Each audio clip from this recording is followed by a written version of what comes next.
విషయాలు, బైబిల్ తీయాల్సిన విషయాలు ఇవన్నీ. మీకు ఓపిక ఉంటే వినండి, ఓపిక లేకపోతే నిద్ర వస్తే చక్కగా నిద్రపోండి, చక్కగా గాలి వస్తుంది, చక్కగా నిద్రపోండి. పక్కన వాళ్ళని మాత్రం డిస్టర్బ్ చేయగాకండి. అయిపోయిన తర్వాత వాళ్ళు లేపుతారు, లేచి జొల్లు దుడుచుకొని ప్రార్థన చేయించుకొని వెళ్ళిపోండి. దేవునికి మహిమ కలుగునుగాక. ఆమేన్. స్టార్ట్ చేయి. మంచిది బిడ్డలారా, ఒక మాట చదువుకుందాం. కొరింథీయులకు రాసినటువంటి మొదటి పత్రిక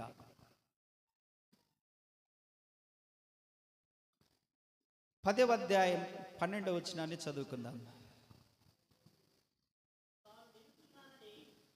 తాను నిలుచున్నానని తలంచుకొనువాడు పడకుండునట్లు జాగ్రత్తగా చూచుకొనవలెను. ఈ మాట అందరు చదవండి. కొరింథీయులకు రాసిన మొదటి పత్రిక 10వ అధ్యాయం 12వ వచనం. అందరం ఆ బైబిల్ పైకెత్తి పట్టి చదవండి అందరూ.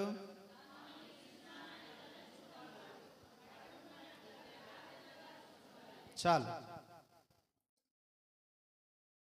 మనం ప్రతి ఆదివారం దేవుని మందిరానికి వస్తున్నాం. ప్రతిరోజు ప్రార్థన చేసుకునే వాళ్ళు మీలో చాలామంది ఉన్నారు. దేవుని భయం కలిగిన వాళ్ళు మీలో చాలామంది ఉన్నారు. నెల నెల క్రమం తప్పకుండా బల్ల తీసుకునే వాళ్ళు కూడా మీలో చాలామంది ఉన్నారు. నమ్మకంగా మీకు కలిగిన దాంట్లో దశమ భాగములు ఇచ్చి దేవుని గణపరిచే వాళ్ళు ఉన్నారు.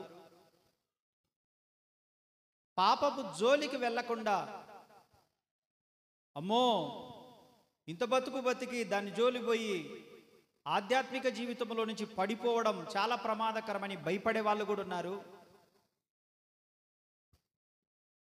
ఈ విషయాలను బట్టి, మన సంఘ బిడ్డలను బట్టి నేను సంతోషిస్తున్నాను, మిమ్మల్ని అభినందిస్తున్నాను. కానీ నిలబడడం కష్టమైన పనా, పడిపోవడం కష్టమైన పనా? నిలబడడం తేలికైన పనా, పడిపోవడం తేలికైన పనా? పడిపోవడమే తేలికైన పని. కట్టడానికి చాలా సమయం పడుతుంది, కూలగొట్టడానికి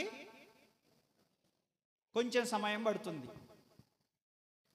కాబట్టి నా మట్టుకు నేను నిలుచున్నానని నేను తలంచుకుంటున్నాను. నేను చేయాల్సింది ఏంటంటే పడిపోకుండా నేను చూసుకోవాలి. మీ మట్టుకు మీరు నిలుచున్నానని మీరు అనుకుంటున్నారు. మీరేం చేయాలి? పడిపోకుండా జాగ్రత్తగా చూసుకునే పని దేవుంది కాదు. చాలా చాలా విషయాలు మీరు ఆలకించాలి ఈరోజు. పడిపోకుండా నిలబడడం, నిలదొక్కోవడం పని దేవుని పని కాదు, అది మన పనే. కింద పడిపోయిన తర్వాత మనం అవకాశం ఇస్తే దేవుడు లేపి నిలబెట్టగలడు. కానీ ఆలకించాలి ఈ మాటలు.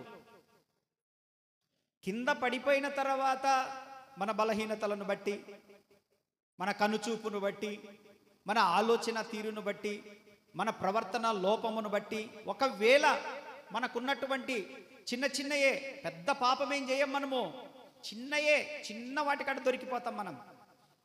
చిన్న వాటి దగ్గర చిన్న క్లూజాలు పెద్ద సమస్యను ఛేదించడానికి అన్నట్టు, ఎంత పెద్ద ఓడైనా చిన్న రంధ్రం పడితే చాలు, అది తప్పకుండా తొందరగానే మునిగిపోద్ది. అప్పటికప్పుడు మునిగిపోకపోయినా నిదానంగా అయినా మునిగిపోద్ది. కాబట్టి దేవుని వాక్యం అంటుంది, తాను నిలుచున్నానని తలంచుకున్నవాడు పడిపోకుండా చూసుకోవాలి. అయితే మనం పడిపోకుండా ఉండడానికి మనకు కొంత సామాగ్రి, లేదా మనం పడిపోకుండా ఉండడానికి మనకు కొంచెం ఆధ్యాత్మికత, లేకపోతే మనం ఎందుకు పడిపోతున్నామో మీకు చెప్పాలంటే, మనకై మనం పడిపోవట్లేదు. మనమల్ని ఎవరో వెనకుండి ప్రేరేపిస్తున్నారు, లేదా వెనకుండి తోస్తున్నారు. ఈ రెండు మాటలు గుర్తుపెట్టుకోండి. మనకై మనం పడిపోవట్లేదు, మన వెనక ఎవరో ఉండి ప్రేరేపిస్తున్నారు లేదా తోస్తున్నారు. ఇది మనుషుల గురించి మాట్లాడట్లేదు, నేను ఆధ్యాత్మికంగా ఆలోచన చేయాలని. మీరు మనుషులు కాదు మనమల్ని తోసేది, మనుషులు కాదు మనమల్ని ప్రేరేపించేది. మన జీవితం ఒక పోరాటం. మనము నిలబడడానికి ప్రతిరోజు పోరాటం చేస్తేనే నిలబడతాం. అర్థమవుతుందా మీకు వాక్యము? ప్రతిరోజు పోరాటం చేస్తేనే నిలబడతాం. ఎవరితో పోరాటం చేయాలి మనము? సాతానుతోనూ, వాడి అనుచరులతోనూ, ప్రధానులతోనూ, అంధకార సంబంధమైనటువంటి లోకనాథులతోనూ, ఆకాశ మండలమునున్న దురాత్మల సమూహములతోనూ మనం పోరాడుతున్నామనంటే మనం ఏ ఫీల్డ్లో ఉన్నామంటే బ్యాటిల్ ఫీల్డ్, యుద్ధ భూమిలో ఉన్నాం మనందరము. ఒళ్ళు దగ్గర పెట్టుకొని వినాలి, కడుపులో దేవుని భయం కలిగి వినాలి. ఈరోజు మనం ఏ భూమిలో ఉన్నాం? యుద్ధ భూమిలో ఉన్నావు నువ్వు.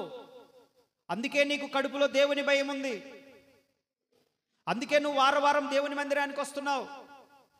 అందుకే నువ్వు దేవుణ్ణి దశమ భాగాల ద్వారా గణపరుస్తున్నావు. అందుకే ఇంట్లో కుటుంబ ప్రార్థన పెట్టుకొని దేవుణ్ణి గణపరుస్తున్నావు. అందుకే ప్రతిరోజు మోకరించి ప్రార్థన చేసుకుంటున్నావు. అందుకే ఎంత కష్టమైనా, ఇంత వర్షమైనా మొండిగా దేవుని మందిరంలో కనపడాలని ఆ పరలోకపు భయముతో, దేవుని భయముతో ఇక్కడికి వస్తున్నావు నువ్వు. అంటే ఏ భూమిలో ఉన్నాం మనము?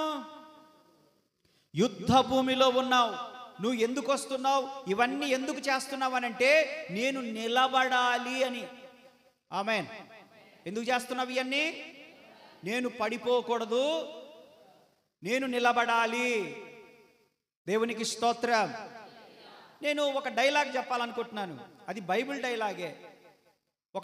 ఒక డైలాగ్ చెప్పాలనుకుంటున్నాను, అది బైబిల్ డైలాగే. మీకు ఈ డైలాగ్ చెప్తే ఎవరైనా గుర్తొస్తారేమో. కంటికి కనపడని శత్రువుతో బయటికి కనపడే యుద్ధం చేస్తున్నాడు క్రైస్తవుడు. ఈ డైలాగ్ చెప్పగానే కొంతమందికి గుర్తొస్తాయి. అదే, కంటికి కనబడని శత్రువుతో బయటకు కనపడే యుద్ధం చేస్తున్నాం. ఆమేన్, ఆమేన్. ఎందుకు ఈ మాటలు చెప్తున్నానంటే ఈరోజు కొన్ని విషయాలు చెప్తాను. దీని కంటిన్యూషన్ వచ్చే వారం కూడా ఒకవేళ కొనసాగించడానికి ప్రయత్నం చేస్తాను. ఎఫెసీయుల పత్రికలోనికి రండి. చాలా విలువైన విషయాలు. ఈరోజు మీరు నిద్రపోగాకండి. తప్పకుండా నిద్ర వస్తే వెనక నా మంచం ఖాళీగా ఉంది, పోండి. ఎఫెసీయులకు రాసిన పత్రిక 6వ అధ్యాయం 10వ వచనము నుండి 18వ వచనం వరకు అందరం కలిసి తీసి చదువుదాం. ఎఫెసీయులకు రాసిన పత్రిక 6వ అధ్యాయం 10వ వచనం నుంచి 18వ వచనం వరకు చదవండి ఆ మాటలు. తుదకు ప్రభు యొక్క మహాశక్తిని బట్టి ఆయన యందు బలవంతులయుండుడి. మీరు అపవాది తంత్రములను ఎదిరించుటకు శక్తిమంతులగునట్లు దేవుడిచ్చు సర్వాంగ కవచమును ధరించుకొనుడి. ఏలయనగా మనము పోరాడునది శరీరులతో కాదు, ప్రధానులతోనూ అధికారులతోనూ ప్రస్తుత అంధకార సంబంధులగు లోకనాథులతోనూ ఆకాశ మండలమందున్న దురాత్మల సమూహములతోనూ పోరాడుచున్నాం. అందుచేతను మీరు ఆపద్దినమందు వారిని ఎదిరించుటకును సమస్త నెరవేర్చిన వారై నిలవబడుటకును శక్తిమంతులగునట్లు దేవుడిచ్చు సర్వాంగ కవచమును ధరించుకొనుడి. ఏలయనగా మీ నడుమునకు సత్యమును దట్టి కట్టుకొని నీతియను మైమరుపు తొడుక్కొని పాదములకు సమాధాన సువార్త వలనైన సిద్ధ మనసును జోడులు తొడుక్కొని నిలవబడుడి. ఇవన్నీయు గాక విశ్వాసమును డాలు పట్టుకొని దానితో మీరు దుష్టుని అగ్నిబాణములన్నిటిని ఆర్పుటకు శక్తిమంతులగునట్లు మీరు మరియు రక్షణయను శిరస్త్రానమును దేవుని వాక్యమును ఆత్మ ఖడ్గమును ధరించుకొనుడి. స్తోత్రం చెప్దాం. చెప్పండి, చేతులు ఎత్తి చెప్పండి అందరూ. ఇది చాలా ప్రాముఖ్యమైన వాక్యం ఈరోజు మనకి. మన శత్రువు ఎవరో అక్కడ ఉంది. మనం యుద్ధం చేస్తున్నామని చెప్పాను. ఏం చేస్తున్నాం మనము? యుద్ధం చేస్తున్నాం మనం. ఎందుకనంటే నిలబడడానికి పరలోకం వెళ్ళడానికి. ఇంక రెండే, వేరే వేరే వేరే వేయటం కోసం కాదు ఇంకా. ఓకే, మన శత్రువు ఎవరో తెలుసుకోవాలి, మన సామాగ్రి ఏంటి తెలుసుకోవాలి, మనకు శక్తి ఎక్కడ నుంచి వస్తుంది వాడిని ఎదిరించడానికి తెలుసుకోవాలి. ఒకటి మన శత్రువు ఎవరో తెలుసుకోవాలి. ఒకటి మన శత్రువు ఎవరని చెప్పాడు అక్కడ 12వ వచనంలో నుంచి ఏం చెప్పాడు? ప్రధానులతోనూ అధికారులతోనూ ప్రస్తుత అంధకార సంబంధులకు లోకనాథులతోనూ ఆకాశ మండలమందున దురాత్మల సమూహములతోనూ పోరాడుచున్నామో. మన శత్రువు ఎవడో తెలిసిందా? దురాత్మ. చెప్పండి, ఎవడు మన శత్రువు? అపవాది. చెప్పండి, మన శత్రువు ఎవడు? లూసిఫర్. చెప్పండి, ఎవడు మన శత్రువు? పడద్రోయబడినటువంటి లూసిఫరు, అపవాది, సాతానుడు, అబద్ధమునకు జనకుడు అయినటువంటి ఈ సాతానుగాడు మనకు శత్రువు. తెలిసిందా మన శత్రువు ఎవరో? ఒక పాయింట్, నేను మరలా లోపలికి వస్తాను. మనకు శత్రువు ఎవరో తెలుసుకోవాలి మనం. కాబట్టి శత్రువు అయినటువంటి సాతాను. చెప్పండి, మనుషులు కాదు మనకు శత్రువులు, మనుషులు కాదు, మన శత్రువు ఒకడే. మన శత్రువు ఒకడే, సాతానుడు వాడి అనుచరులు. ఓకేనా? సాతానుడు వాడి అనుచరులు. మీకు ఇంకొక విషయం చెప్పాలి ఇక్కడ, చాలా విలువైన విషయాలు చెప్తున్నా, మీరు ఆడుకోవద్దు దయచేసి. చాలా విలువైన విషయాలు, మీరు తెలియక పొరబడుతున్నారు. సాతాను గాన్ని ఎప్పుడూ చులకనగా మాట్లాడొద్దు అని. వాడు చాలా బలవంతుడు మనకంటే, దేవుని కంటే కాదు, మనకంటే వాడు. చాలా జాగ్రత్తగా వినాలి ఈ మాటలు. వాడిని నేను హైలైట్ చేయడానికి కాదు చెప్పేది, కాదు కాదు కాదు. మనలో ఉన్నవాడు లోకంలో ఉన్నవానికంటే గొప్పవాడు. యోహాను పత్రిక అది వేరే విషయం. కానీ సాతానుగాడు మనకంటే గొప్పవాడు కాదు, బలవంతుడు. వాడు అసలు గొప్పవాడు కాదు, బలవంతుడు అని గుర్తుపెట్టుకోవాలి మనం. మనకంటే జ్ఞానవంతుడు. చెప్పండి, ఏంటి? ఎవడి గురించి నేను చెప్పేది? చాలా జాగ్రత్తగా ఉండాలా.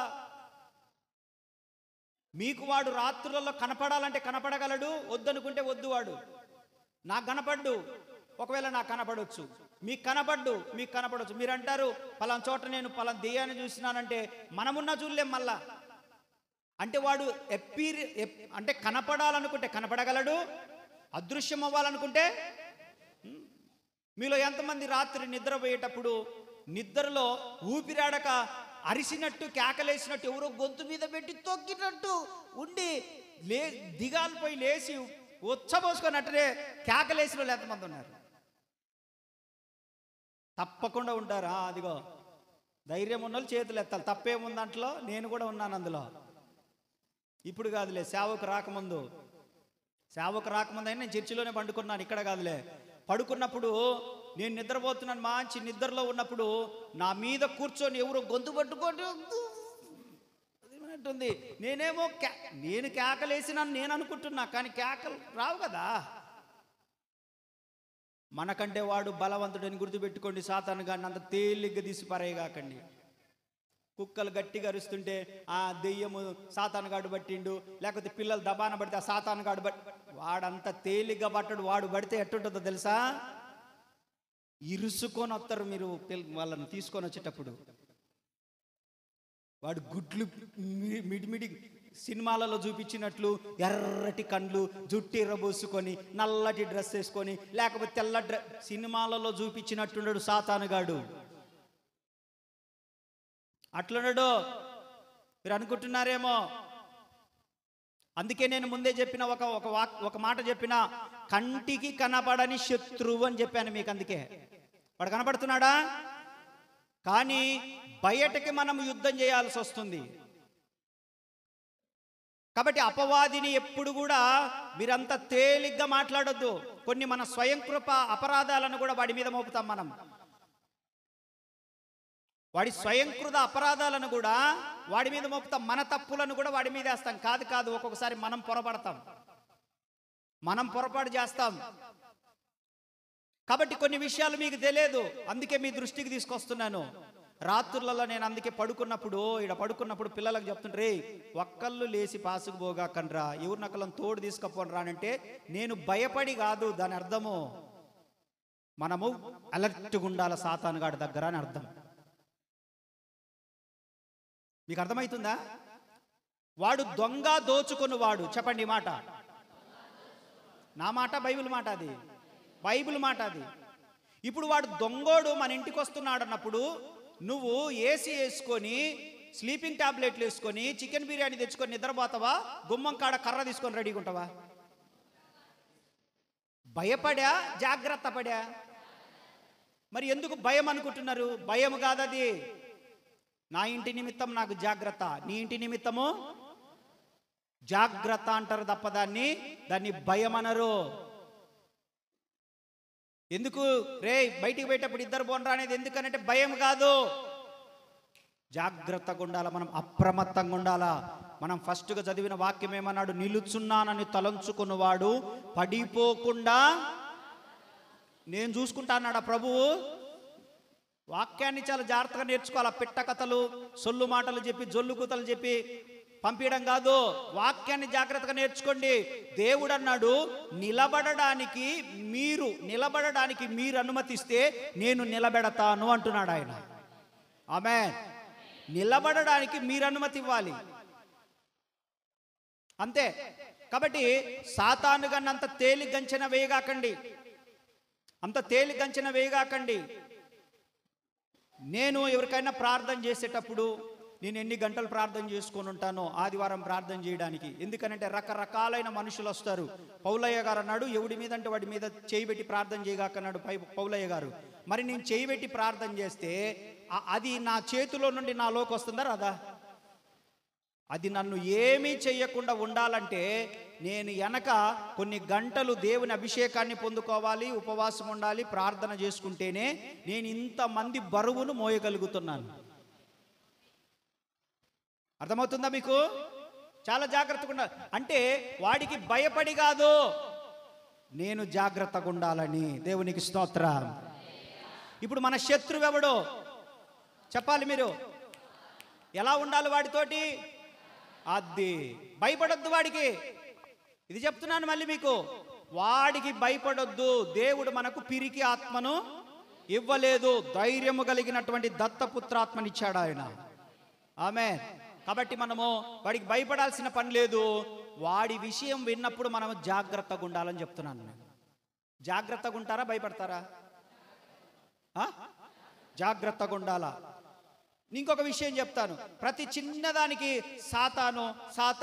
సాతాను గాడి చేశాడు. కరెంటు పోతే సాతాను గాడి పోగొట్టాడు, బండి ఏదని సాతాను గాడి చేశాడు, సాతాను గాడి. అస్సలు వాడిని మీరు పదే పదే మీ నోటితో ఉచ్చరించకూడదని మీకు నేను మనవి చేసుకుంటున్నాను. మీకు వాడిని పదే పదే మనము గుర్తు చేసుకోకూడదు. వింటున్నారా? మీలో చాలా మంది వింటున్నారా? ఏం చేయకూడదు? మనము వాడిని పదే పదే ఇన్వాల్వ్ చేయకూడదు. మనం పదే పదే ఇన్వాల్వ్ చేయాల్సింది యేసు ప్రభువునే.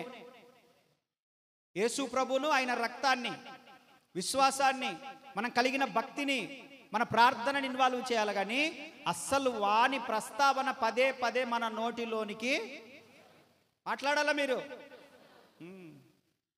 చాలా జాగ్రత్తగా ఉండండి. ఇప్పుడు మన శత్రువు ఎవరో కాబట్టి చాలా జాగ్రత్తగా ఉందాం. ఇంకా చాలా విషయాలు చెప్తలే. రెండవది మన సామాగ్రి ఏంటి? ఇప్పుడు శత్రువును జయించాలి. వాడు బలవంతుడని చెప్పానా లేదా? వాడు చాలా బలవంతుడాడు. ఎంత బలవంతుడంటే మొట్టమొదటి పరిశుద్ధులైనటువంటి ఆదాము హవ్వలనే చెప్పాలి. వాళ్ళు మనకంటే పరిశుద్ధులా కాదా? ఆదాము హవ్వలు పరిశుద్ధులా కాదా? దేవుని మహిమ ఉందా లేదా? వాళ్ళకు దేవుని సారూప్యంలో చేయబడారా లేదా? అసలు వాళ్ళకు అంతకుముందు ఏ మనుష్యుడు వాళ్ళకు ఇది చేసింది లేదు. కానీ మొట్టమొదటిగా అంత పెద్ద పరిశుద్ధులనే వాడు కొలదీశాడు. బైబిల్ అంటుంది, అయ్యో బలాఢ్యులు కూలిపోయిరని అంటుంది వాక్యం. శాంసన్ పడిపోయాడా లేదా? దావీదు పడిపోయాడా లేదా? పరిశుద్ధుడా కాదా దావీదు? నా ఇష్టానుసారుడైనా శాంసన్ నాజీరు చేయబడినటువంటి బిడ్డ. బలవంతుడా కాదా? పరాక్రమశాలే కాదా?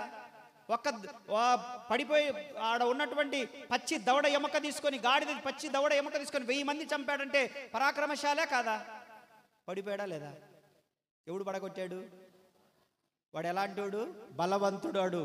కానీ చాలా జాగ్రత్తగా ఉండాలి మనము, ఓకేనా? వాడు బలవంతుడు. బలవంతుడిని ఎదుర్కోవాలనంటే మనకు సామాగ్రి ఉండాలి, ఓకేనా? బలవంతుల మీదకి పోవాలంటే మనకేముండాలి? యుద్ధ సామాగ్రి. ఓకే. రెండవది, మనకు సామాగ్రి ఏంటి? మనకు సామాగ్రి ఏంటనంటే ఆన్నే ఉండండి. ఎఫెసీలకు రాసిన పత్రికలో 6వ అధ్యాయంలో ఉండండి. 14వ వచనం నుంచి చదువుకుంటారండి. చదవండి, అందరు తీయండి.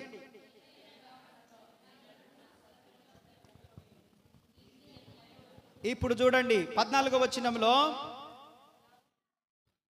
దేవుడిచ్చు సర్వాంగ కవచనమును ధరించుకొనిడి అన్నాడు. వాక్యం ఉందా? Armour of God. దేవుడిచ్చు సర్వాంగ కవచమును. ఒక శత్రువుతో యుద్ధానికి పోవాలంటే సిద్ధపడిపోవాలనా, సిద్ధం లేకుండా పోవాలనా? మన బలమేంటో తెలుసుకొని పోవాలనా, ఇంటి మీదకి తగాదకపోయినట్టు పోతామా? మన బలమేంటో తెలుసుకోవాలనా లేదా? మనం ఎదుర్కోగలమా లేదా అని తెలుసుకుందామా లేదా? మాట్లాడరు? అవునా కాదా? అవునా కాదా? అయితే సర్వాంగ కవచమును ధరించుకొనుడి అన్నాడు. ఎందుకు సర్వాంగ కవచమును ధరించుకొని అన్నాడంటే, మనము పోరాడునది శరీరులతో కాదు. అది గుర్తుపెట్టుకోవాలా మీరు ముందు. మనం యుద్ధానికి పోతుంది శరీరాలతో కాదండి, మనుషులతో కాదు. మనుషులతో కాదు, సాతానుగాడితో. కాబట్టి వాడు కంటికి కనబడడు. కనబడతాడా? వాడు కంటికి కనపడ్డాడు. కంటికి కనపడని వాడితో మనం యుద్ధం చేయాలి. ఇప్పుడు మనం ధరించుకోవాల్సింది కూడా కంటికి కనపడనటువంటి సామాగ్రిని ధరించుకోవాలి మనం. Amen, amen. అవి ఎవరికి కనపడవు. సర్వాంగ కవచం అన్నాడు, ఆర్మర్ ఆఫ్ గాడ్. సర్వాంగ కవచమును ధరించుకోవాలి మనం. అదేంటిదనంటే సత్యమును దట్టి. 14వ వచనంలో ఏమన్నాడు? మీ నడుమునకు సత్యమును దట్టి. ఒకటి రాసుకోండి, సత్యమును దట్టి. ఒకటి, నీతి అను మైమరుపు. 2 అంటే అది బ్రెస్ట్ ప్లేట్ అన్నమాట. అది చెస్ట్కు ఉంటుంది. అది మైమరుపు అని అంటే అది దాంతో ఉంటుంది అన్నమాట, బ్రాస్తో ఉంటుంది. అదంతా చెస్ట్ ప్లేట్ అన్నమాట. అది బుల్లెట్ ప్రూఫ్ జాకెట్ లాగా ఉంటుంది అది. ఆ నీతి అను మైమరుపు 2. మూడవది, పాదములకు సమాధాన సువార్త వలనైన సిద్ధ మనసును జోడు. అంటే సమాధానము. రాసుకోండి 3. ఆ 3 కాకుండా ఇంకా 3 చెప్పాడు 16వ వచనంలో నుంచి. విశ్వాసమను డాలు. రాసుకోండి, విశ్వాసమను డాలు. ఇంకా రక్షణయను శిరస్త్రానము, హెల్మెట్. ఇంకా దేవుని వాక్యమును ఆత్మ ఖడ్గము. స్తోత్రం చెప్పండి. ఎన్నున్నాయి? మొత్తము 6 ఉన్నాయి. ఎన్నున్నాయి? నా వైపు చూడండి. ఒకటి, సత్యమనే దట్టి, బెల్ట్. ఓకేనా? సత్యమనే దట్టి అంటే బెల్ట్ అనమాట. మీ నడుమునకు సత్యమనే దట్టిని కట్టుకోండి, బెల్ట్. రెండవది ఏమన్నాడు?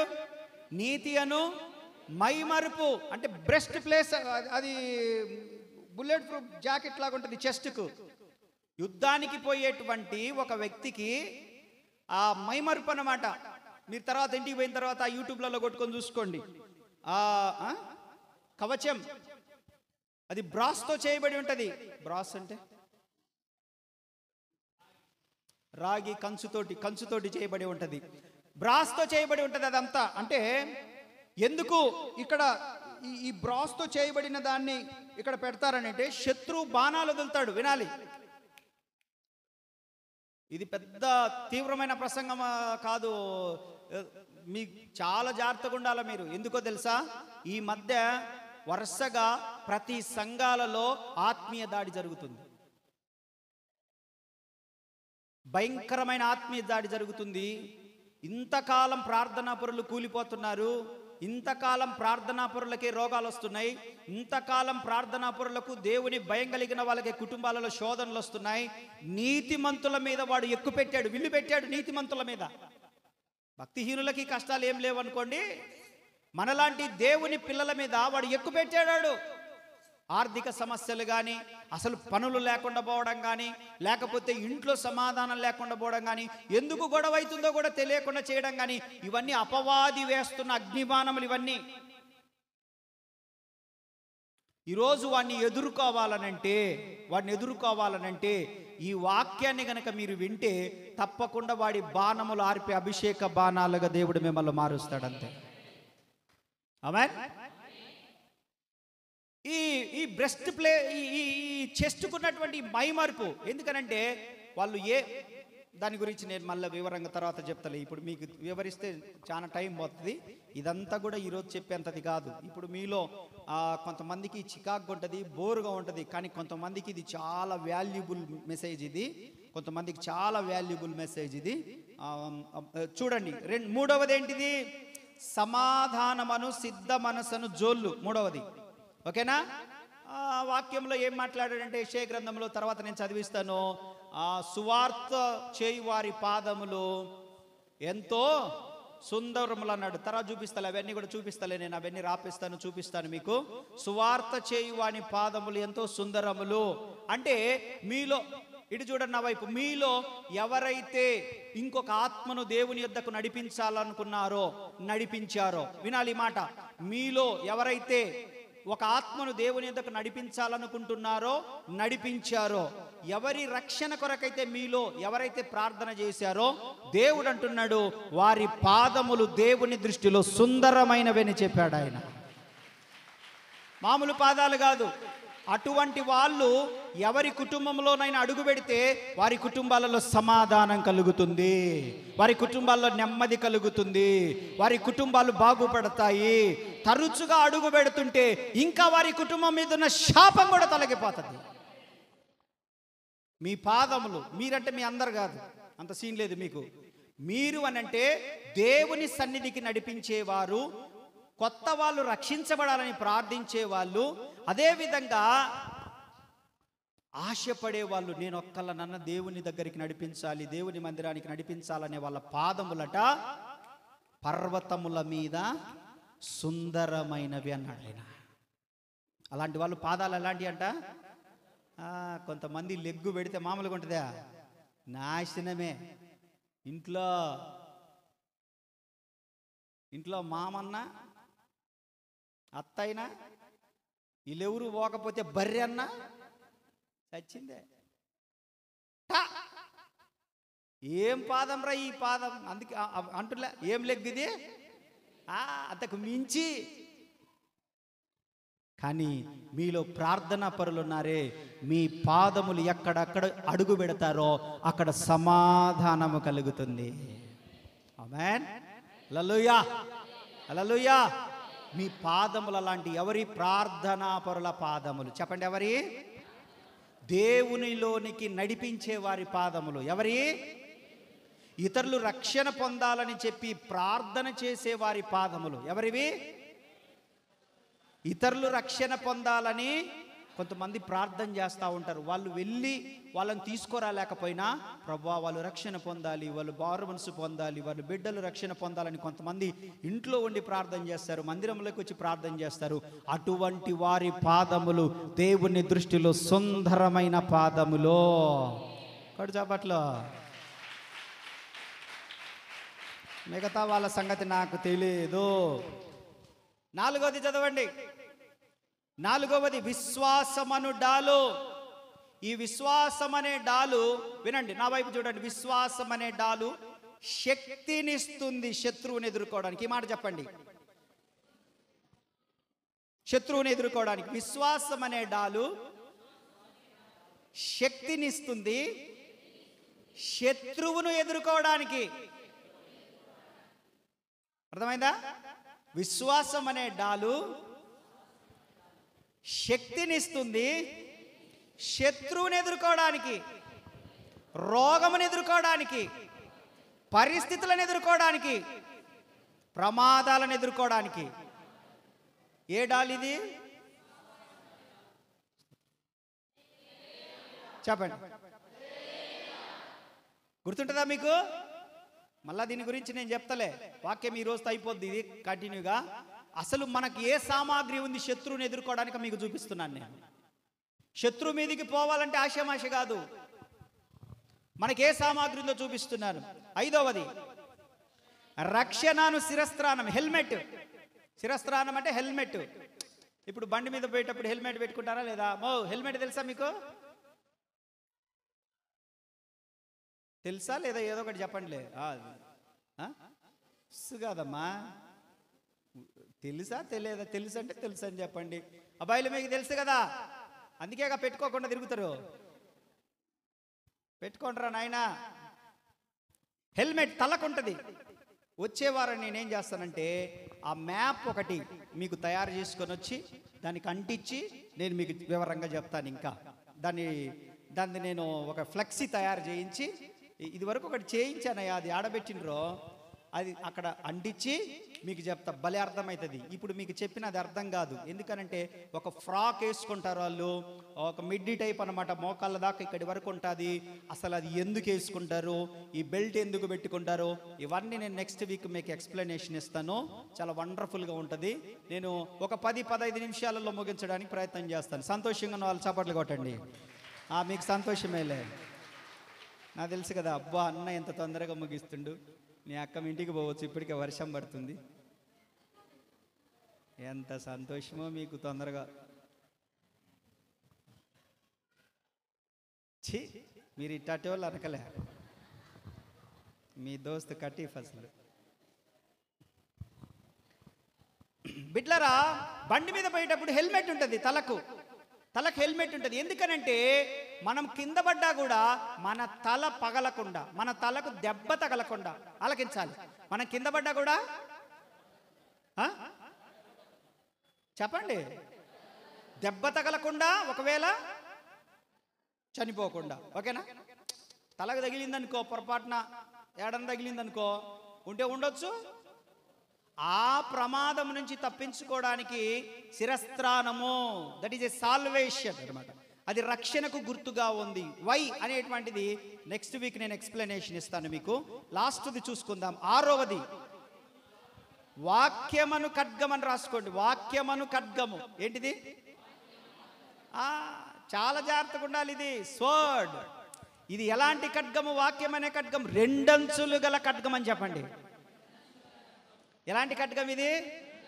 2 అంచులు గల ఖడ్గం అయ్యుండి వాడి అయి ప్రాణాత్మ మూల దూరుచు చదవద్దులే, అదంతా నేను వచ్చే వారం చెప్తా. కానీ దూరుచు, విభజించుచు, చీల్చుకొని పోతుంది. అది వాక్యం వలన ఏంటి మనకు ఉపయోగము?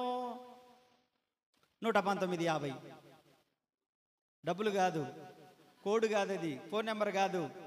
శాంస్లోకి రండి, కీర్తనలోకి రండి. 119:50 చదువు. ఇంతసేపు 119 అంటే ఇంకా బైబిల్లో ఏముంది? 119 చదువు బిడ్డ. నీ వాక్యము నన్ను బ్రతికించి ఉన్నది. కొట్టండి చప్పట్లో యేసయ్యకి. ఎందుకు వాక్యం వినాలి మనము? ఎందుకు వాక్యం వినాలి? వాక్యము జరిగేటప్పుడు ఎందుకు నిద్రపోకూడదు మనము? నిద్రపోవచ్చా, పోకూడదా? ఎందుకు పోకూడదు మనము? నిద్ర వస్తుంటే, చల్లగుంటే వాతావరణం, ఇంట్లో నిద్ర రాక కదా ఇడికి వచ్చింది, అది కూడా చెప్పుకోవాలా నీకు? ఆ మాత్రం అర్థం చేసుకోలేవా? రాత్రి అంతా వర్షం పడుతుంటే నిద్ర రాలేదు నాకు, కాసేపు నిద్రపోనియావా? ఎందుకు నిద్రపోకుండా వాక్యం వినాలి? ఎస్, అట్నుంచి వచ్చింది ఆన్సర్. మీ నుంచి చెప్పండి, ఎందుకు వాక్యం వినాలి మనం? నా ముఖంకి వెళ్ళి చూస్తారు దాంట్లో సదం 119:50లో ఏమి ఏడ్చాడు అది ఏడవండి. మరి నా ముఖంకి వెళ్ళి చూస్తారు గుడ్ల గొప్ప కన్నులు వేసుకొని. ఏమన్నాడు? నీ వాక్యము నన్ను బాధలలో అది స్తోత్రం చెప్పాలనిపించట్లేదా మీకు? అసలు ఎవ్వడికి చెప్పుకున్నా మనకు బాధల్లో నెమ్మది దొరకదు. ప్రార్థనలో కూర్చొని ఒంటరిగా అసలు ఎవడు నాకు లేడు అనుకొని మీరు మోకరించి ఏడ్చుకుంటూ ప్రభువుకు చెప్పండి, ఎంత ధైర్యంగా బయటికి వస్తారో మీరు. ఏపా ఎవడుంటే అది లేకపోతే అనుకుంటారు మీరు. విషయం అంత ధైర్యం వస్తుంది. అది అనుభవం కలిగిన వాళ్ళకి తెలుస్తుంది. హల్లెలూయా. అది అనుభవించిన వాళ్ళకి తెలుస్తుందండి, ఉత్త వాళ్ళందరికీ ఎందుకు తెలుస్తుంది అది? ప్రైజ్ అల్లా. కాబట్టి వాక్యం ఎందుకు వినాలి మనము? బ్రతికిస్తుంది. మీరు అందరు చెప్తారేమో అనుకున్నా. నేను రెండు మాటలు చెప్పాను కదా. నీ వాక్యమే నన్ను బ్రతికించుచున్నది, అదే నా బాధలలో. ఎందుకో చెప్పండి వాక్యం వినాలి? నిజమైన క్రైస్తవులకు ఆదివారం వాక్యం గనక మనసు పెట్టి వినకపోతే వాళ్ళ ఇంటికి పోయిన తర్వాత గలిబిలిగా ఉంటారు వాళ్ళు. నాకు చాలా మంది చెప్పారు, అన్నా ఈ వారం అంతా గలిబిలిగా ఉన్నానన్న, నేను మళ్ళీ ఏం జరగలేదన్న నా ఇంట్లో, కానీ నా మనసులో పోరాటం జరుగుతుంది. ఎక్కడ జరుగుతుంది? మనస్సులో పోరాటం జరుగుతుందన్న. గలిబిలిగా ఉన్నానన్న, పని దగ్గర గలిబిలిగానే ఉన్నా, ఇంట్లో గలిబిలిగానే ఉన్నా. ఈ వారం వాక్యం మిస్ అయిపోయానన్నా. అది ఇంకా నీ ఆత్మ దేవుని దగ్గర పని చేస్తుందని అర్థం. ఇంకా నీ ఆత్మ పనిచేస్తుంది, ఇంకా నువ్వు పనిచేస్తున్నావు, ఇంకా వర్క్ జరుగుతూ ఉంది. అది మూలన వల్ల అది పడిపోలే, నిలబడి ఉన్నావు నువ్వు. ఎలా ఉన్నావు నువ్వు?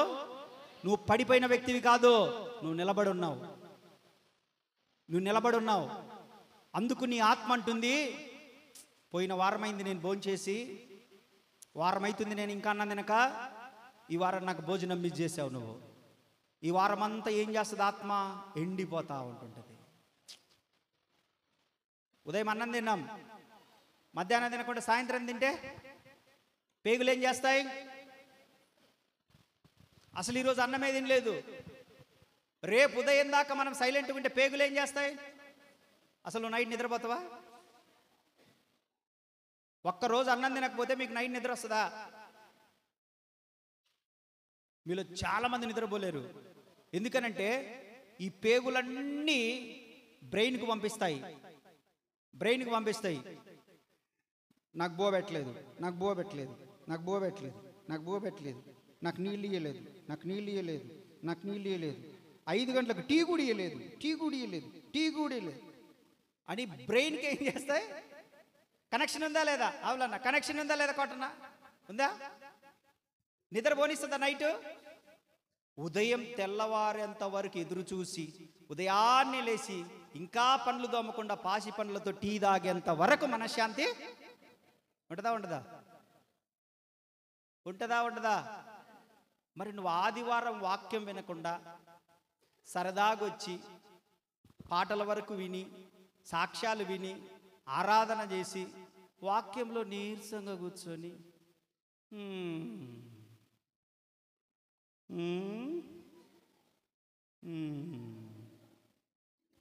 అన్నావనుకో, వచ్చే వారానికి నీ ఆత్మ మరింత బలహీన పడదా? ఎప్పుడైతే నీకు ఇష్టం ఉన్నా లేకపోయినా, నీకు ఆసక్తి ఉన్నా లేకపోయినా, నువ్వు బలవంతంగా ఇక్కడికి రానిగాక నీ లోపలికి గనక ఈ మాటలు వెళ్తా ఉంటే నీకు తెలియకుండానే నీ ఆత్మ పని చేయడం ప్రారంభిస్తుంది. నీ ప్రమేయం అక్కర్లేదు, ఇంకా దానికి నీ ప్రమేయం అక్కర్లేదు. నీ ఆత్మ ఇప్పుడు ఆకలి అయినా కాకపోయినా అన్నం తినే వాళ్ళు 90% ఉండరు. వాళ్ళకి ఆకలి కాదు, అయినా తింటుండ్రా లేదా? ఎందుకు తింటుండ్రు? మధ్యాహ్నం అయింది కాబట్టి తినాలి. ఎందుకు తింటారు? సాయంత్రం అయింది కాబట్టి టీ తాగాలి. ఎందుకు తింటుండ్రు? అమ్మో 7 అయింది, 9 అయింది, తిందాం. ఆకలి అయ్యి ఉండదు, తింటే అదే బడి ఉంటుంది అనుకుంటారు. అట్ట తినేటోళ్ళు ఎక్కువ.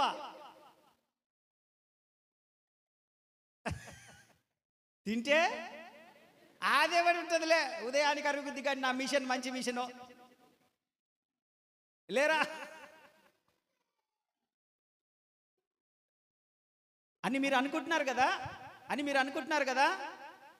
మీకు ఇష్టమున్నా లేకపోయినా, ఆత్మీయ ఆకలి అవినా అవ్వకపోయినా, ఆదివారం కనుక వాక్యాన్ని మీ లోపలికి పంపిస్తే నిజముగా అలాగే పని చేస్తుంది వాక్యం మీలో.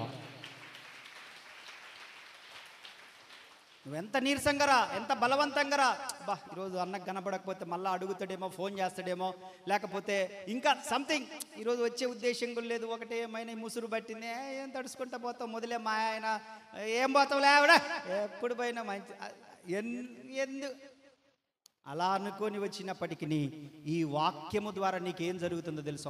ఒకటి నీ ప్రాణము, అంటే భౌతిక ప్రాణం కాదు, నీ ఆత్మ సంబంధమైన ప్రాణమును బ్రతికిస్తుంది.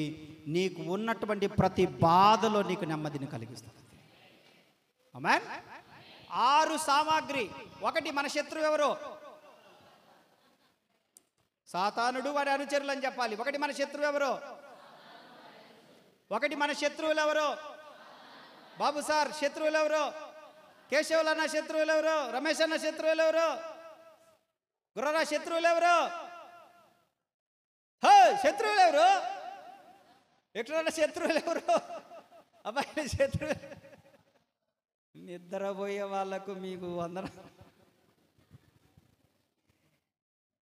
నాకు తర్వాత ఉంటుంది అరిచిలే నా పేగులన్నీ నువ్వు బార లోపలికి బాంటాయి, నన్ను నువ్వు లోపలికి బరడి సంగతి చెప్తా ఇప్పటికే. దేవునికి స్తోత్ర.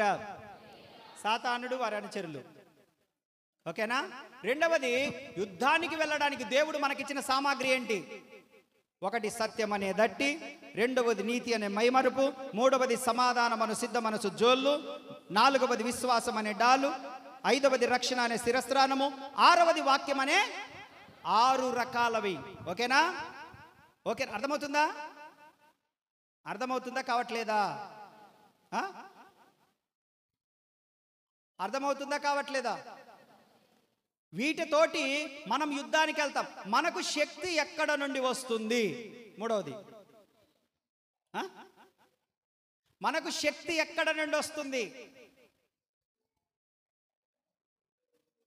3వది, మనకు శక్తి ఎక్కడ నుండి వస్తుంది? ఇందాక చెప్పాను, నేను మీకు ఆన్సర్ చెప్పాను ఇందాక. చెప్పు, చదువు, దాన్ని పూర్తిగా చదవాలా. ఆ మాట పూర్తిగా చదివితేనే ప్రజలకు అర్థమవుతుంది. ఆ మాట పూర్తిగా చదువు. మీరు అపవాది యొక్క పట్టుకొని దుష్టుని అగ్నిబాణములన్నీ ఆర్పుటకు. హల్లెలూయా.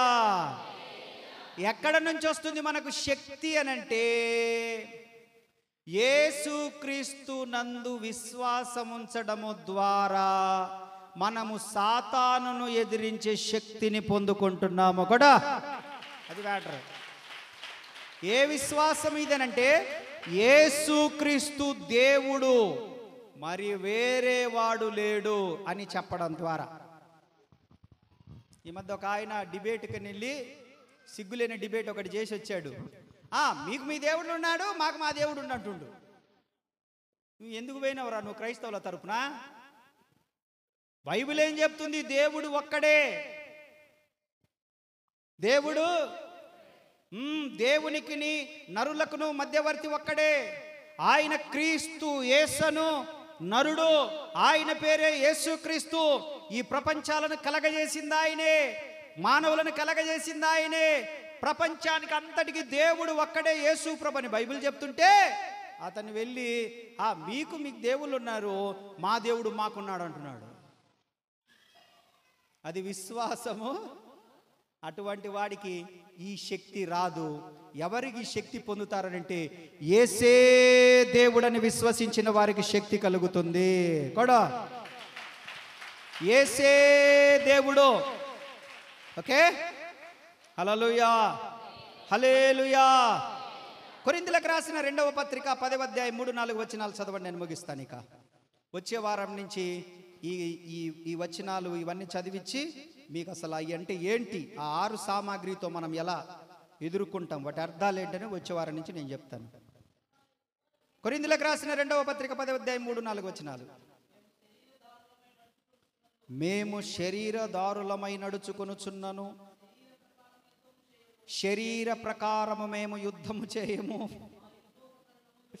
మా యుద్ధోపకరణములు శరీర సంబంధమైనవి కావు, దేవుని ఎదుట దుర్గములను పడద్రోయ జాలినంత బలము కలవయున్నవి. మేము వితర్కములను, దేవుని గురించిన జ్ఞానమును అడ్డగించు ప్రతి ఆటంకమును పడద్రోసి, ప్రతి ఆలోచనను క్రీస్తుకు లోబడునట్లు చెరపట్టి, మీరు సంపూర్ణ విధేయతను కనపరిచినప్పుడు సమస్తమైన అవిధేయతకు ప్రతిదండన చేయు సిద్ధపడి, స్తోత్రం చెప్పండి, చేతులెత్తి చెప్పండి. ఇక్కడ ఒక అద్భుతమైన మాట మీకు చెప్పి నేను ప్రార్థన చేస్తాను మీ కొరకు. ఈ వారం ముగించుకుందాం, వచ్చే వారం దీన్ని కంటిన్యూ చేద్దాం. మన సామాగ్రి ఏంటి? అపవాది. అసలు అపవాది అంటే ఎవడు? సాతాన్ అంటే ఎవడు? వాడొక దెయ్యమా? వాడొక దేవత? వాడొక మనలాంటోడా? ఇదివరకు రాక్షసి అంటే దెయ్యము, ఇప్పుడు ఆ రాక్షసిని అందాల రాక్షసిగా మార్చేసింది. ఇప్పుడు ఇదివరకు దెయ్యము అని అంటే, అరే ఇప్పుడు దెయ్యం అంటే లేదులే నాకు అన్నట్టు కదా. రాక్షసికి అందాల రాక్షసికి తేడా లేదు, మార్చేసిండ్రా లేదా? వాటి అర్థాలు చెప్తాను వచ్చే వారం నుంచి. అసలు చాలా లోతైన విషయాలు మీ ముందుకు తీసుకొని వస్తాను. ఇప్పుడు మనము పోరాడునది శరీరులతో కాదు, ఓకేనా? మనము శరీర ప్రకారం యుద్ధము చేయకూడదు. అంటే ఎవరిని టార్గెట్ చేయకూడదు, ప్రతీకారం తీర్చుకోవడానికి మాటలతో యుద్ధం చేయకూడదు. వాళ్ళు కీడు చేశారు కాబట్టి నేను కూడా కీడు చేయకూడదు. మనం దేవుని పిల్లలం, చేయకూడదు. వాళ్ళు ఏదో చేశారు కాబట్టి మనం ప్రతీకారము తీర్చుకోకూడదు, ఎందుకంటే మనం దేవుని పిల్లలం కాబట్టి. మనుషులతో కాదు మన యుద్ధం, గుర్తుపెట్టుకుందాం. మొట్టమొదటి మనుషులతో కాదు మన యుద్ధము. మేము శరీరులమై నడుచుకొనుచున్నను, శరీర ప్రకారం మేము యుద్ధము చేయము. మా యుద్ధోపకరణములు శరీర సంబంధమైనవి. అసలు మా దగ్గర కత్తి లేదు, మా దగ్గర తుపాకీ లేదు, మా దగ్గర తల్వారు కూడా లేదు, మా దగ్గర రాళ్ళు లేవు, మా దగ్గర ఏ ఆయుధాలు లేవు. ఎందుకంటే మేము శరీర సంబంధంగా యుద్ధం చేయట్లేదు, కానీ దేవుని ఎదుట దుర్గములను పడద్రోయ జాలినంత బలము కలవై ఉన్నవి. దేవుని ఎదుట దుర్గములను పడద్రోయగలిగినంత. మీకు ఒక్క మాట చెప్పి నేను ముగిచ్చేస్తాను. పౌలయ్య గారు ఒక మాట అన్నాడు, చెప్పి నేను ముగిచ్చేస్తాను. అయిపోయింది, వాక్యం అయిపోయింది. ఒక అద్భుతమైన మాట వచ్చే వారం వివరిస్తలే, చాలా అద్భుతమైన మాట. వినండి, ఒక్క మాట వినండి, ప్రార్థన చేస్తాను. వినండి. మనము, మీకు తెలియదు కాబట్టి చెప్తున్నా, నాకు తెలుసు కాబట్టి చెబుతున్నా. మనము వినండి, చాలా చాలా వాల్యుబుల్ మాట ఇది. మనము ప్రార్థన చేసి చేసి చేసి చేసినప్పుడట, సీక్రెట్ ఇది, చేసినప్పుడట దేవుడు మన ప్రార్థనను ఆలకించి, ఇది కొరింథీయులకు రాసిన పత్రికలో ఉంది, నేను చూపిస్తాను, వచ్చే వారం చూపిస్తాను, ఇప్పుడే వద్దన్నీ. మనం ప్రార్థన చేసి చేసి చేసినప్పుడట మన కన్నీరు చూసి, మన బాధ చూసి, మన ఇంట్లో పరిస్థితి చూసి, మనం ఎట్లా ఏడుస్తున్నామో చూసి, ఎలా నిందించబడుతున్నామో చూసి, ఏ పరిస్థితుల్లో ఉన్నామో చూసి, దేవుడట ఆ బాధ ఆయన చూడలేక ద్వారాలు తెరుస్తాడట. వినండి పూర్తిగా, ద్వారాలు తెరుస్తాడట. ఏ ద్వారాలు అనంటే, రోగం వస్తేనేమో స్వస్థత అనే ద్వారం, రోగం వస్తేనేమో స్వస్థత అనే ద్వారం, కష్టం వస్తేనేమో క్షేమము నెమ్మది అనే ద్వారం, కరువు వస్తేనేమో సమృద్ధి అనే ద్వారం. అర్థమవుతుందా? కఠినమైన పరిస్థితులు వస్తేనేమో నెమ్మది అనే ద్వారం, ఆశీర్వాదం అనే ద్వారాలు తెరుస్తున్నారు. వినాలి ఇప్పుడు మీరు మాట. ఎందుకు నేను ఈరోజు ఒక యుద్ధం గురించి మాట్లాడుతున్నానంటే, ఆ యుద్ధములో మనము పోరాడగలిగితే మనం గెలుస్తాము. ఎందుకు మనం పోరాడాలి అనంటే, ఇప్పుడు చెప్తా వినండి. ఎందుకు పోరాడాలని తెలుసా?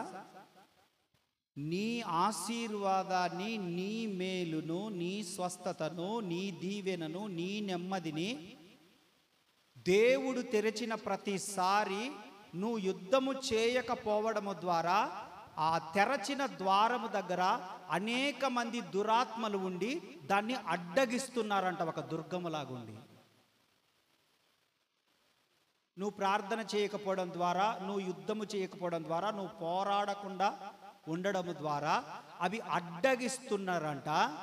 ఎవరైతే ఎంత కష్టం వచ్చినా, ఏ పరిస్థితి వచ్చినా పోరాడుతూ యుద్ధము చేస్తూ, ఎవరైతే ప్రార్థనను మానకుండా ఇంట్లో ప్రార్థన చేస్తూ, మందిరంలో ప్రార్థన చేస్తూ, కన్నీరు కారుస్తూ ఉన్నారో, ఈ ప్రార్థన అనే పోరాట యోధులను ఆ దురాత్మ శక్తులు తాలుకోలేక వెళ్ళిపోయి వారు మాత్రమే వర్ధిల్లుతున్నారు, వారు మాత్రమే స్వస్థత పొందుతున్నారు, వారు మాత్రమే మేలు పొందుతున్నారు, వారికి మాత్రమే కార్యాలు జరుగుతున్నాయి. కానీ మిగతా వాళ్ళ కొరకు కూడా తెరిచి ఉంచాడు.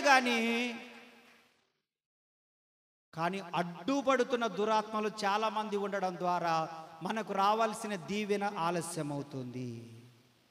అయితే ఇప్పటికీ మనకు అవకాశం ఉంది. రైట్ నౌ మనకు అవకాశం ఉంది. నేను చెప్పిన సామాగ్రి తీసుకొని, సర్వాంగ కవచమును మీరు ధరించుకొని, మీరు గనక మన శత్రువు ఎవడో చెప్పాను, మనకున్న యుద్ధ సామాగ్రి ఏందో చెప్పాను, మీరు గనక ఆ 6 వస్తువులను ధరించుకొని గనక మీరు నిలబడగలిగితే, వినండి, ఒక్క మాట వినండి, అయిపోయింది. మీరు కేవలం యుద్ధ భూమిలో వాటిని పట్టుకొని గనక నిలబడగలిగితే, మీకు ఎవరు చెప్పరు ప్రపంచంలో, నేను ఒక్క మాట చెప్తున్నానండి. అసలు ఈ మాట, మీరు యుద్ధ భూమిలో నిలబడితే యుద్ధం ఆయన చేస్తాడంట, విజయాన్ని నీకు ఇస్తాడంట. అంతే. నువ్వు చేయాల్సిన పని లేదు యుద్ధము. You should be battle field. ఎక్కడుండాలి? యుద్ధ భూమిలో. You should be stand in the battle field.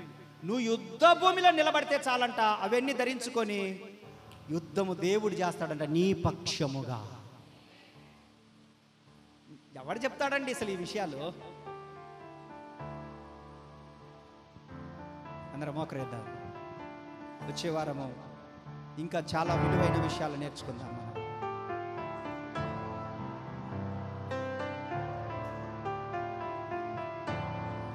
రాజులు మనకెవ్వరు లేరు,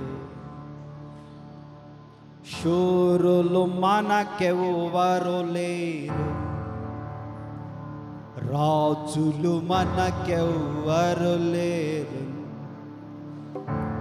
శూరులు మనకెవ్వరు లేరు. సైన్యములకు అధిపతి అయినా యెహోవా మన అండ. సైన్యములకు అధిపతి అయినా యెహోవా మన అండ. యుద్ధము యెహోవాదే, యుద్ధము యెహోవాదే, యుద్ధము యెహోవాదే, యుద్ధము యెహోవాదే. చెప్పండి ఒక్క మాట, ఒక్క మాట చెప్పండి. యుద్ధము యెహోవాదే. నువ్వు చేయాల్సిన పని లేదు. You should be in the battle field. యుద్ధము యెహోవాదే, యుద్ధము యెహోవాదే. రాజులు మనకెవ్వరు లేరు, శూరులు మనకెవ్వరు లేరు.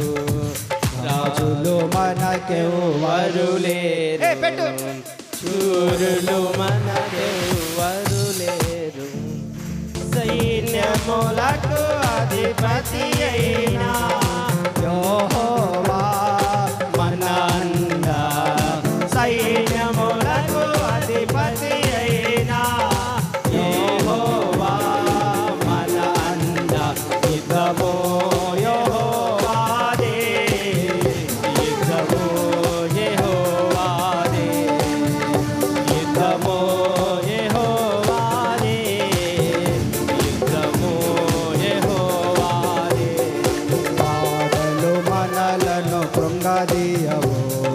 వ్యాధులు మనలను పడద్రోయవు, బాధలు మనలను కృంగదీయవు, వ్యాధులు మనలను పడద్రోయవు.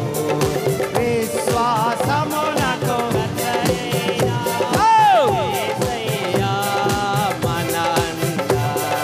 విశ్వాసమునకు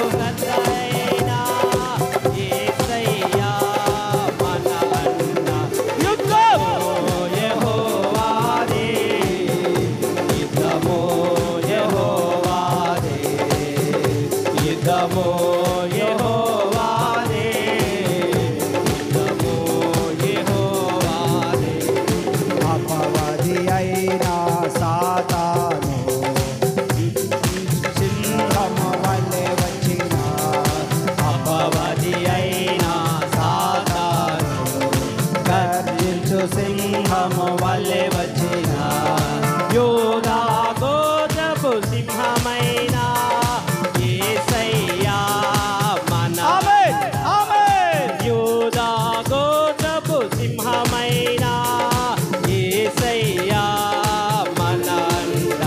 యుద్ధము యెహోవాది, యుద్ధము యెహోవాది. చేతులు పైకెత్తి చప్పట్లు, చేతులు పైకెత్తి, చేతులు పైకెత్తు, చేతులు పైకెత్తి చప్పట్లు. బాధలు మనలను పడదీయవు, వ్యాధులు మనలను పడద్రోయవు, బాధలు మనలను కృంగదీయవు, వ్యాధులు మనలను. చేతులు పైకెత్తి. విశ్వాసమునకు కర్తయైనా యేసయ్యా మన అండ, విశ్వాసమునకు కర్తయైనా యేసయ్యా మన అండ. యుద్ధము యెహోవాది, యుద్ధము యెహోవాది, యుద్ధము. చేతులు చేతులు చేతులు పైకెత్తి. అదిగో ప్రభువు నిన్ను తాకుతా ఉన్నాడు, నీ పక్షమున యుద్ధము చేయబోతున్నాడు ఆయన, నీ పక్షమున ఆయన యుద్ధము చేయబోతున్నాడు. యుద్ధము యెహోవాది, యుద్ధము యెహోవాది. సైన్యములకు అధిపతి అయిన యేసయ్యా మన అండ, విశ్వాసమునకు కర్తయైన యేసయ్యా మన అండ. యుద్ధము యెహోవాది, యుద్ధము యెహోవాది, యుద్ధము యెహోవాది, యుద్ధము యెహోవాది.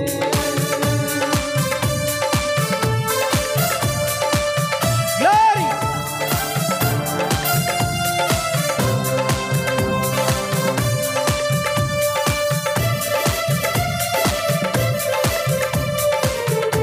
అదిగో అదిగో దేవుని దూత నీ దగ్గర వచ్చి నిలబడ్డాడు ఆయన, దేవుని దూత నీ దగ్గర నిలబడ్డాడు. నీ పక్షమున యుద్ధము చేయగలిగిన మిఖాయాలు దూత నీ యొద్ద నిలబడ్డాడు, నీ పక్షమునగా యుద్ధము చేయగలిగిన దూత.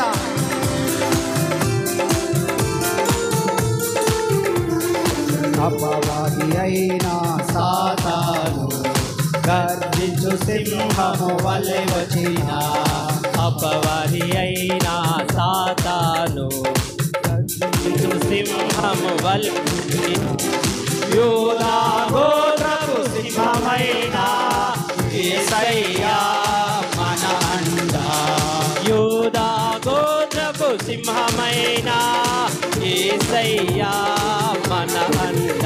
యుద్ధము యెహోవాది, యుద్ధము యెహోవాది, యుద్ధము యెహోవాది, యుద్ధము యెహోవాది. సైన్యములకు అధిపతి అయిన యేసయ్యా మన అండ, సైన్యములకు అధిపతి అయిన యేసయ్యా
యెహోవాదే,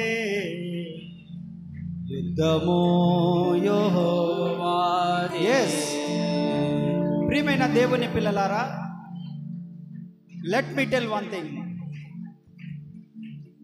మీరు యుద్ధ భూమిలో ఈ యుద్ధ సామాగ్రిని ధరించి మీరు నిలబడగలిగితే మీ పక్షమున యుద్ధము చేయువాడు యేసయ్య. మీరు యుద్ధం చేయాల్సిన పని లేదు. ఆయన చెప్పినట్లుగా మీరు యుద్ధ భూమిలో నిలబడగలిగితే మీ ఆశీర్వాదానికి అడ్డుపడుతున్నటువంటి దురాత్మల సమూహమును మీ పక్షమున ఆయన జయించునుగాక. మీ పక్షమున యేసయ్య జయించునుగాక.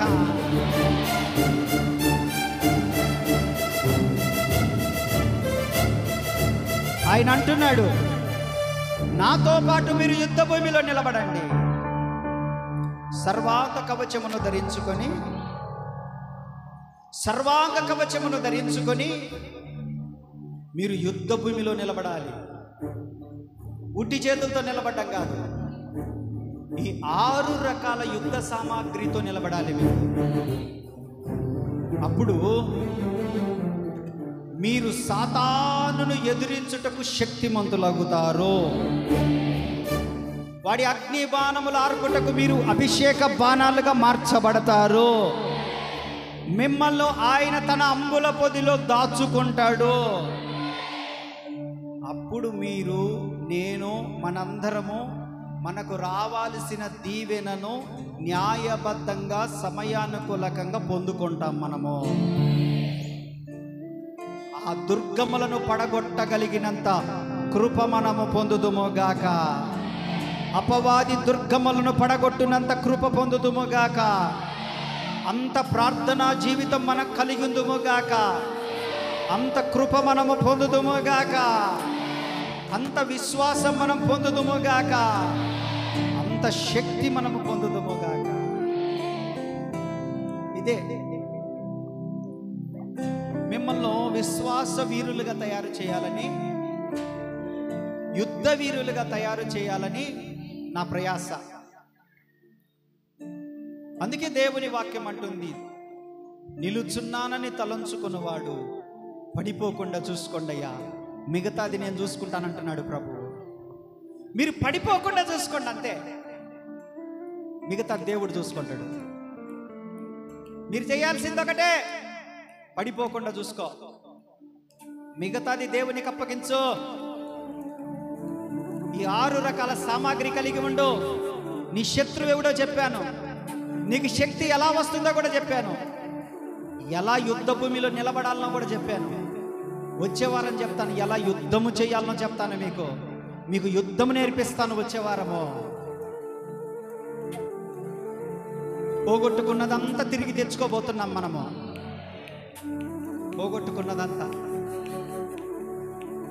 యుద్ధాలు చేసే తిరిగి సంపాదించుకున్నారు. యుద్ధం చేయనోడు సంపాదించుకోలేడు. సోమరోడికి ఏమి దక్కదు. యుద్ధం చేద్దాం. నిలబడండి. మీరు చాలా, అంతే. ఆధ్యాత్మిక జీవితంలో నిలబడండి, ప్రార్థనా జీవితంలో నిలబడండి, భక్తిలో నిలబడండి, మీరు కలిగి ఉన్న దాంట్లో నిలబడండి, మీ విశ్వాసంలో నిలబడండి. మీ పాదములు ఎంత సుందరమైనయో దేవుడు మాట్లాడాడు. మీ గురించి మీకు తెలియట్లేదు.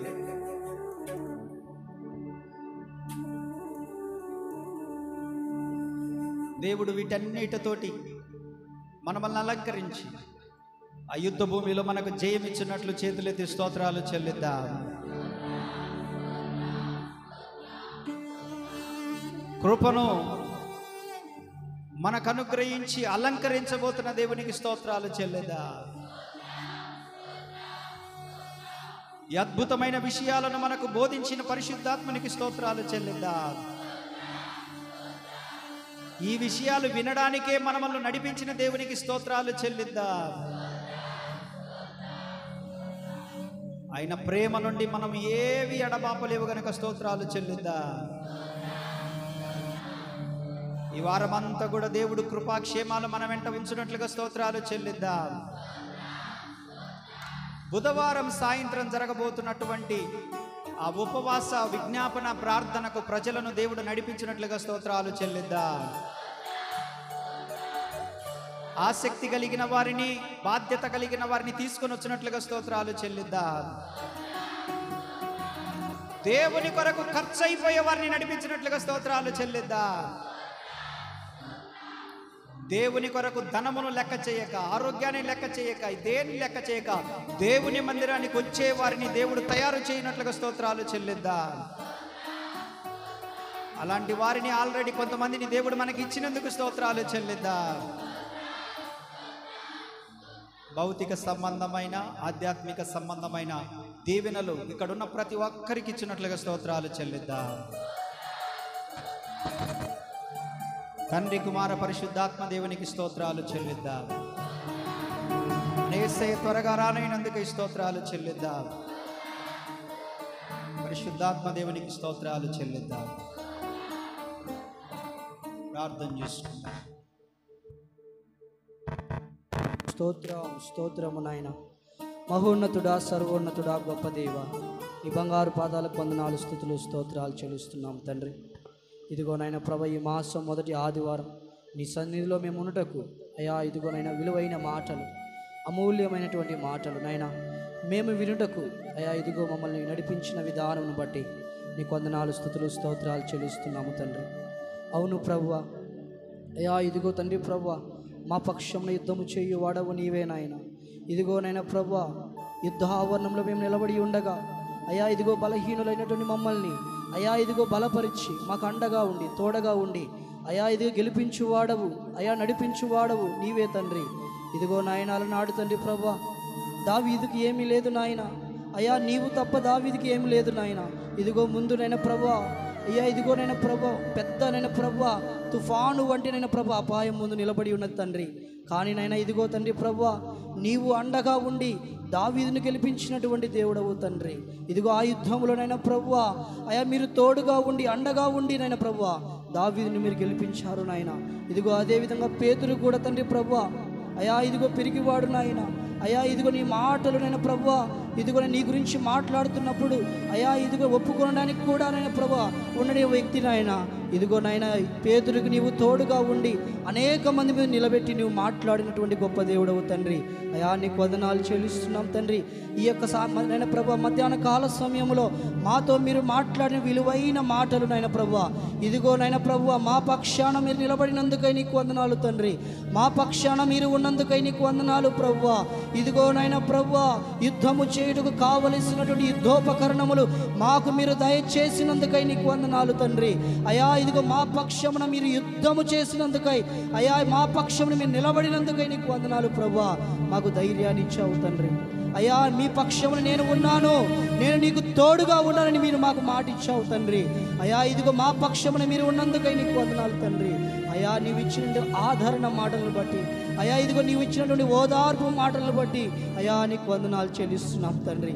ఇదిగో నైనా ప్రభువా, ఈ సమయంలో తండ్రి ప్రభువా, ఎవరైతే ఆదరణ లేక ఓదార్పు లేక నేను ప్రభు ఉన్నారో అయా మీరు ఓదార్చి ఆదరణిచ్చి అయా మా పక్షమును నీవు ఉన్నావని నువ్వు మాట్లాడినందుకై నీకు వందనాలు చెల్లిస్తున్నాము తండ్రి.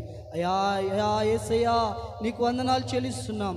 ఎవరైతే నేను ప్రభు ఈ సమయంలో ప్రభువా అయా ఇదిగో కన్నీళ్లతో నీ పాదాలు కడుగుతున్నారో ప్రభువా, వారి జ్ఞాపకం చేసుకోండి తండ్రి. వారి పట్ల అయా ఇదిగో వారి కుటుంబాల పట్ల నేను ప్రభువా అయా మీరు అండగా ఉండండి తండ్రి. అయా మీ కార్యములు జరిగించండి, అయా నీ కార్యములు జరిగించండి, మేలులతో నింపండి తండ్రి. అయా నీ కాపుదల దయచేయండి తండ్రి ప్రభువా. విశ్వాసము అనే డాలు మేము పట్టుకొని అయా యుద్ధములో నేను ప్రభు యుద్ధ భూమిలో ఉండకు అయా మాకు సహాయము చేయండి. ఇదిగో అపవాదిని వాడినైనా ప్రభు సైన్యమును నైనా ప్రభు ఎదిరించడం కావాల్సిన శక్తిని నైనా ప్రభు మాకు అందించండి తండ్రి. అయా నీకు వందనాలు చెల్లిస్తున్నాం. వాడి అగ్ని బాణములు ఆర్పుటకు కావలసినటువంటి అభిషేకము అయా శక్తిని మాకు అనుగ్రహించండి ప్రభువా. అయా ప్రతి దినము ప్రార్థనలో మేము వాటిని పొందుకునే కృప దయచేయండి తండ్రి. అయా నీకు వందనాలు చెల్లిస్తున్నాం తండ్రి. అయా ప్రతి ఒక్కరిని దీవించండి, ఆశీర్వదించండి, మేలులతో నింపండి తండ్రి. ప్రతి కుటుంబంలోనైనా ప్రభువా నీ కార్యాలు జరిగించండి ప్రభువా. ప్రతి కుటుంబంలో నీ కార్యాలు జరిగించండి. ప్రతి కుటుంబానికి మేలులతో నింపండి తండ్రి. అయా నీ మీకే మహిమ ఘనత ప్రభావములు ఆరోపించుకోమని యేసు నామములో ప్రార్థిస్తున్నాము తండ్రి. తండ్రి కుమార పరిశుద్ధాత్మ త్రియక దేవుని దీవెన మనకును సకల పరిశుద్ధులకు వచ్చిన ప్రతి ఒక్కరికి ప్రభు వచ్చినంత వరకు తోడయుండి కాపాడును గాక. హల్లెలూయా, హల్లెలూయా, హల్లెలూయా.